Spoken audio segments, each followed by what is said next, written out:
What's up? Florida is on its way to becoming a complete open carry state and a full constitutional carry state based off the First District Court of Appeals opinion as of yesterday.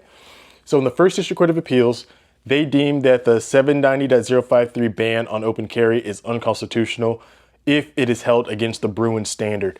Now it's funny because on my channel, I've been talking about open carry specifically in a car and the contradictions that Florida has when it comes to open carry inside a car and the charges being given by police for at least the last 3 months. Majority of my videos lately have been about that topic, and one of them got a lot of views. You can check it out here because I was given an opinion that this is not open carry inside of a car. Again, watch the video to go into that context.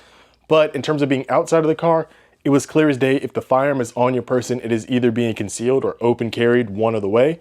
Now, in 2017, there was a case with Norman where he was walking down, I think it was Fort Pierce, was walking down the street with the firearm openly displayed. And in the Fourth District Court of Appeals, they upheld the constitutional or the ban in Florida that said you cannot carry a firearm openly on your hip. They essentially weighed against applying the two-step framework. The Supreme Court first held that the Florida open carry ban burdened conduct within the scope of the Second Amendment because it restricted one manner of bearing arms for self-defense, but it did not completely eliminate the ability to be able to carry a firearm for self-defense, only related to the core thing that you cannot open carry it, but you can still carry it concealed and still successfully defend yourself. So while it burdened you, it does not completely restrict your right to carry a firearm. That was before Bruen. The McDaniels case happened in 2022, a month after the Bruen case had already taken place in the New York District or the New York Supreme Court. So after Bruen, it established that instead of a twofold criteria that they're measuring against where you can kind of infringe on it, but it still allows the right, any type of infringement on the Second Amendment has to be evaluated in the context of the historical tradition of the country.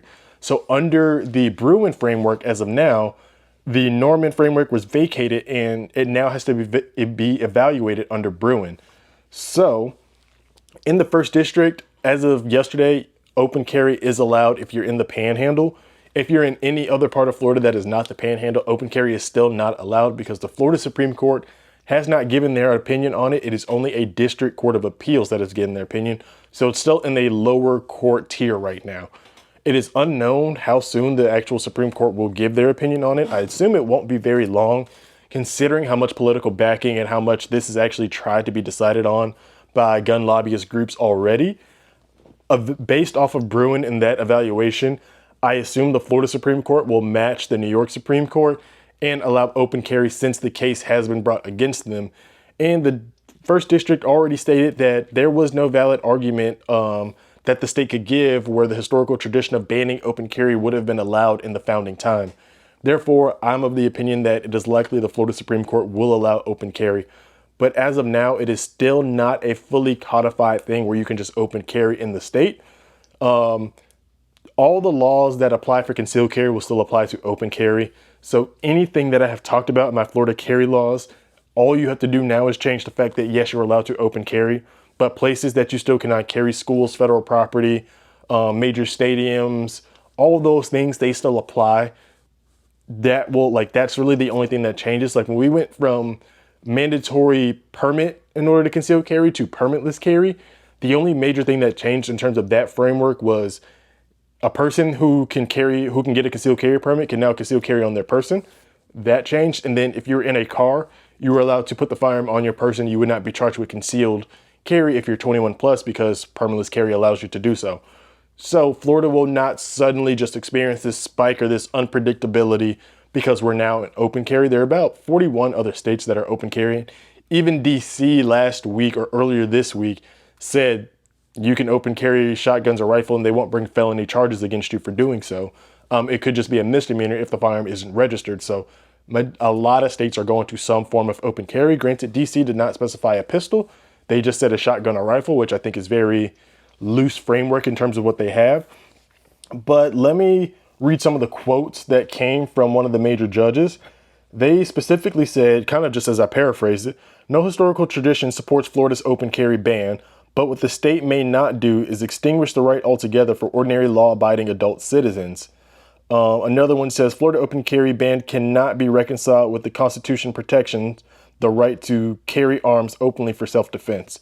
So again, and that contradiction kind of comes from look, in Florida, you're allowed, the exception to open carry is if you're hunting, fishing, or camping, going to or from that activity.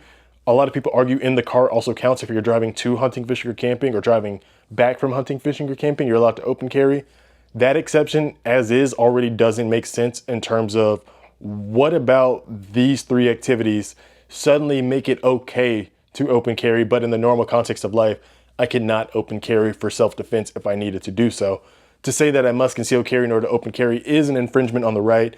I've given my opinion saying I'm not the biggest fan of open carry, and I still stand behind it.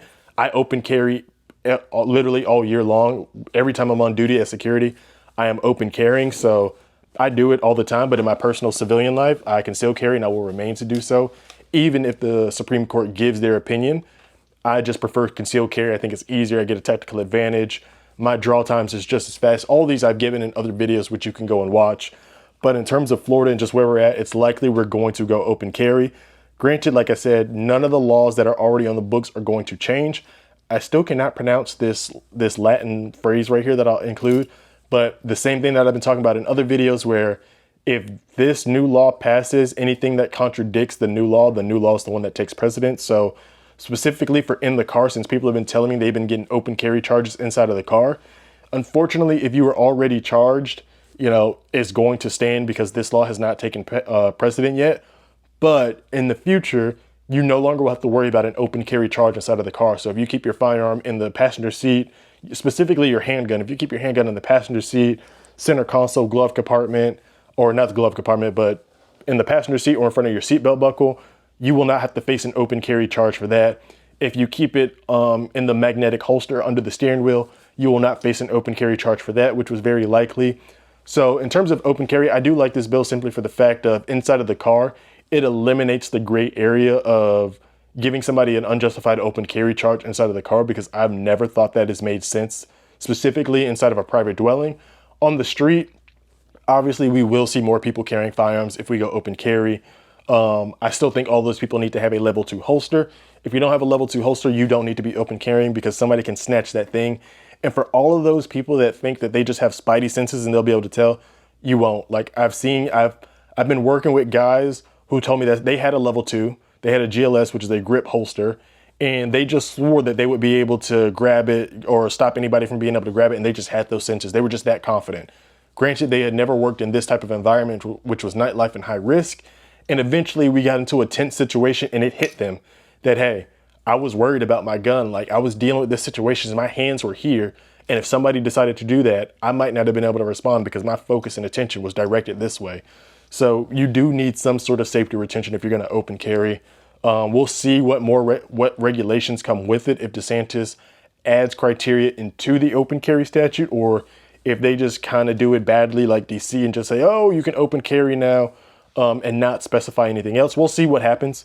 But overall, Florida is likely going to become an open carry state very soon.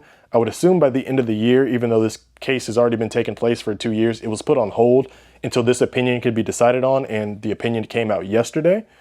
Now, trying to look at more things that are relevant in terms of the case law that I'm reading right here, it's a 20-page document of them giving their justification, which I may just do in a whole separate video with illustrations to make it more entertaining for you, because they go through pretty much each state that has vacated their open carry ban. They pretty much give the opinions and evaluate what those states went through, how it was evaluated there, and how it applies here. And so I'm not going to get into the entire thing right here, because they really do break it down in a way that deserves its own primary focus. But all around, to sum this video up, open carry is not allowed in the entire state of Florida as of yet. If you're seeing this, which is July, which is 9/11/2025, take a moment of silence for that. Okay. Open carry is still not allowed in Orlando. It's not allowed in Jacksonville. It's not allowed in Miami. It's not allowed in Tampa. Unless you're in Tallahassee or unless you're in the Panhandle, that is not the first district court. So the Panhandle is the first district court. If you're not there, open carry does not apply for you. It is strictly for the first district as of right now. We have to wait on the Supreme Court to give their opinion. And I mean the Supreme Court of Florida, not the one in DC. That is what we're waiting on as of now. It is likely it will go through. Like I said, just like we went permitless carry and it didn't really get that crazy, if we go open carry, it won't get that crazy. So calm yourselves. The next video I will try to break down this entire case law because that's a new trend that I'm trying within my own channel. But I want to give you guys this opinion in this update. Don't just go open carrying yet. It is not the time. It is not the place as of yet, but it is coming. It is likely to come given the Bruen context of how it has to be evaluated. I don't really see how the Supreme Court could get around Bruen given that this is the new standard of evaluating gun laws and gun regulations. So I think that is everything. I'm gonna try to read through these notes real quick just to make sure I gave you the most prominent information. There are reasonable regulations that will still be under permitless carry. So again, don't worry about that. There will be reasonable regulations. There won't be a complete ban, but in places that you already cannot carry, schools, federal property, major stadiums, things of that nature, you still will not be allowed to carry. Private businesses will still have the right to refuse open carry in their private business if they would allow, or if they want to. They can do the same thing with concealed carry. The difference is you don't know if somebody's concealed carrying or not. You can't just lift up everybody's shirt unless you have metal detectors outside or you're doing pat downs, which most restaurants or places that ban, they typically don't do pat downs. Like Crunch Fitness has a no guns or no weapons policy. Obviously they don't do pat downs, but you won't be able to open carry inside of a Crunch. So I won't keep this video too long. Like I said, this opinion, like if we're just like, this thing is super long, very dense in opinions. I wanted to get this video out today because this just happened yesterday. So I'm really trying to just push it out right now. I still got to read through all of this because this is very good knowledge that will help me further my own understanding of the laws and, my teachings in the state. So I got to continue to read through this. I'm gonna get this video out to you guys with minimal editing.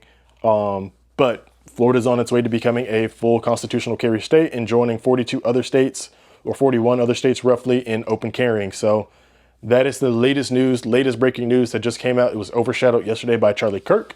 Rest in peace. There's a separate video I got coming out today about that as well. But for right now, stay on mission. I'll see you in the next video, and be safe out there. Please be safe.